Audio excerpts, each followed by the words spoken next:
Good evening. Glad to be back doing another little cooking video. And tonight I've got Jack with me. Come on over here, Jack.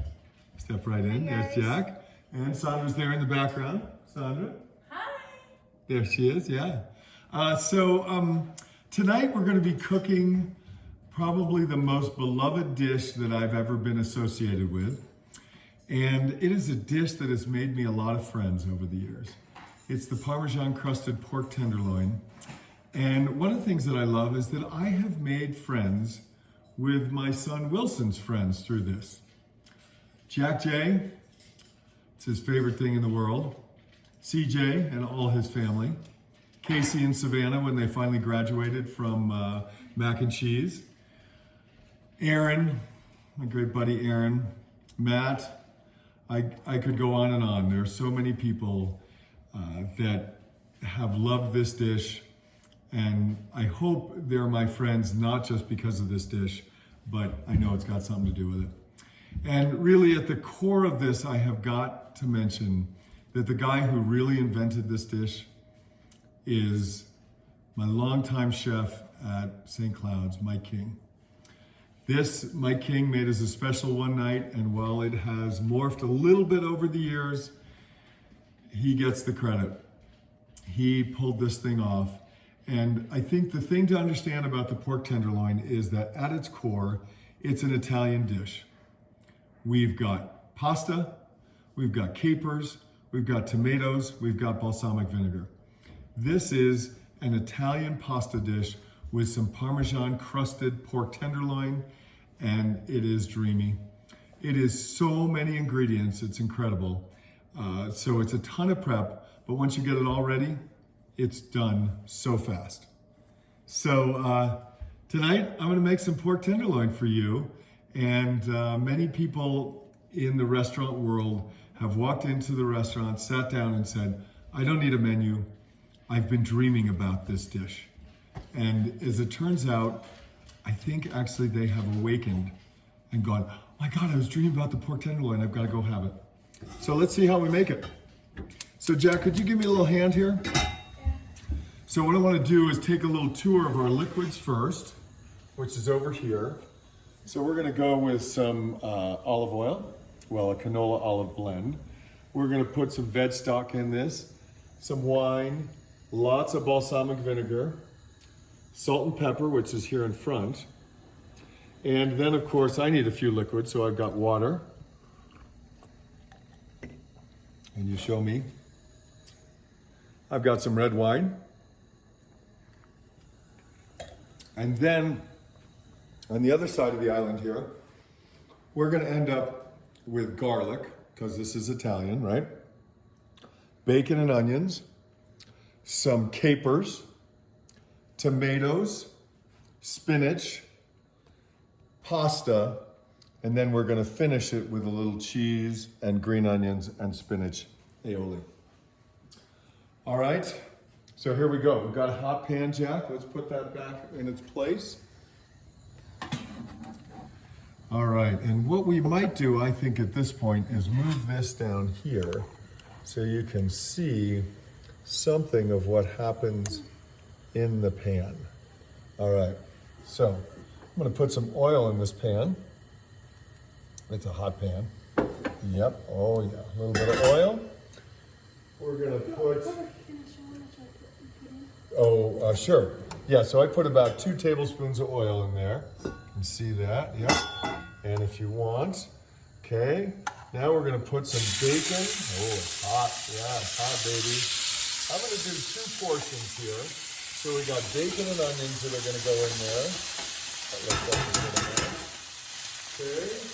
Yep. And we're gonna put some garlic in there because that makes it extra good.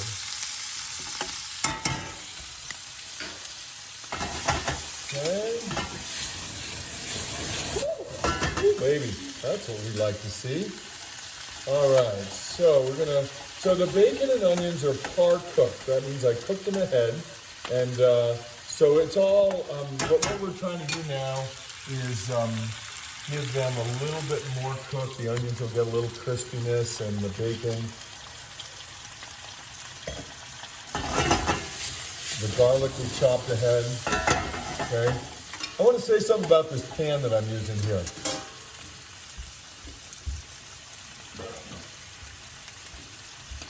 Can you get a little show of this, Jack? So we call this a French saute pan, and what it is a cast iron pan, but it's real thin. It's not like the beautiful one that I got from my mama all those years ago. That's really thick, kind of like a lodge one. This is thin, and what it means is that the heat gets transferred very quickly. You can get back to that.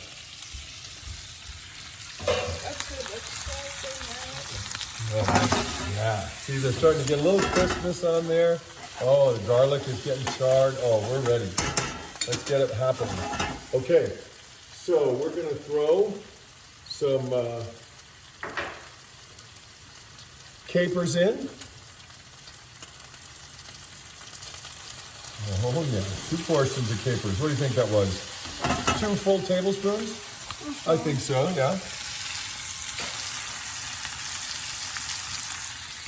And we're gonna put probably the equivalent of 1 Roma tomato per person.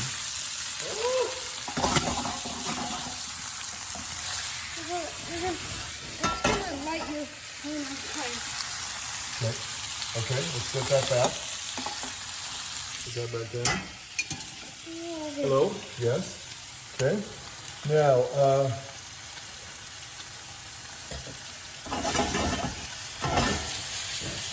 so in all good sauteing, we're going to do a little deglazing. So we're going to do a little bit of wine.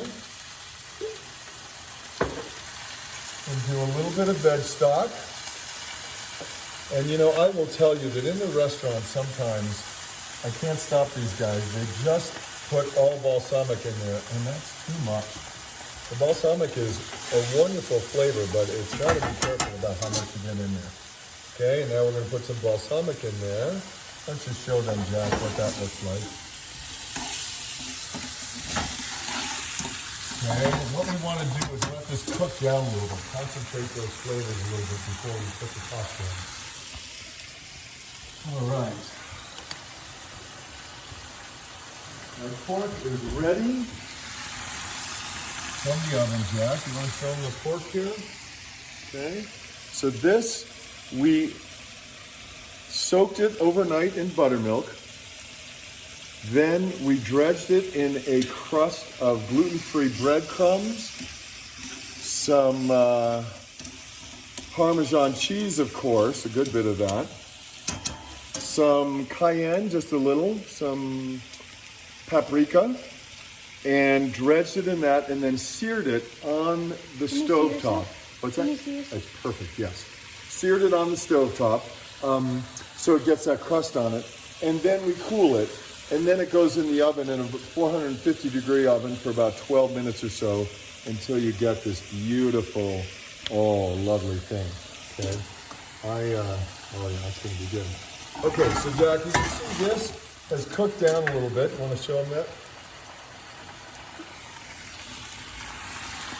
Okay, and we're now going to add some pasta to that will soak up some of that liquid. So I use 5 ounces of penne. That's 5 ounces crushed.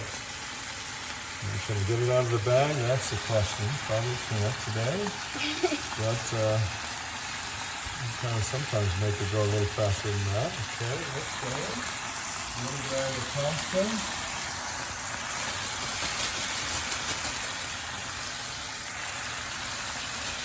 Goodness gracious, these guys, what's happening? Okay, that's good enough. Okay, so now we got the pasta in there, and we're going to throw some spinach in.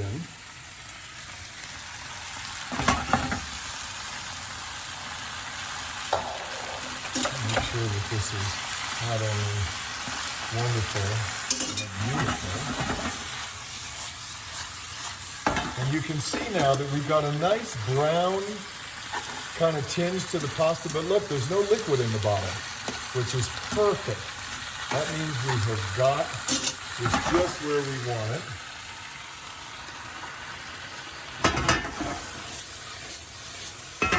Oh, yeah. So that spinach is wilting down. Oh, yeah. Okay, so Go ahead and show that, Jack. I'm going to turn it off because it's ready at this point. Oh, so that is what I call a pan sauce, okay? So we just built this all in a pan. And now you can put that down, Jack. So we're going to put this onto two plates.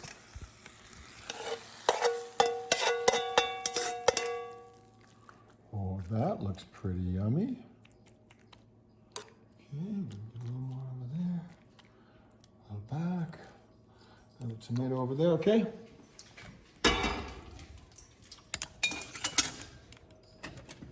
It'd be so nice if I had a spatula, but I don't, so we'll use this spatula. Okay. So we want this crust. We'll put it right there.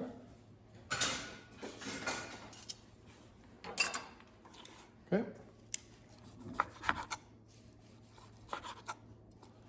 Okay, this pork is about medium well.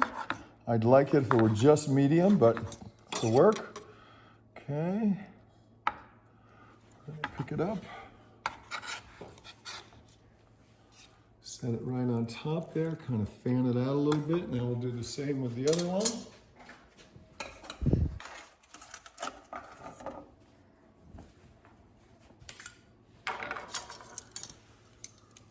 All right.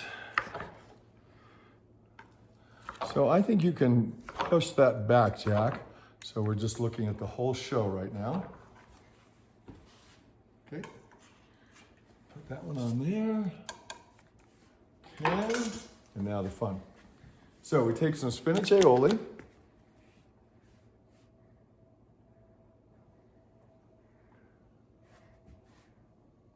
Aioli, not Italian, French, but so good.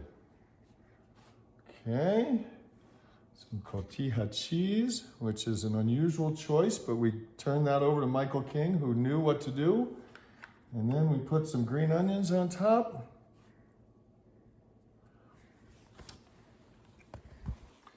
Clean up the edges just a little bit. Usually serve this on a white plate, but this time it's a green plate.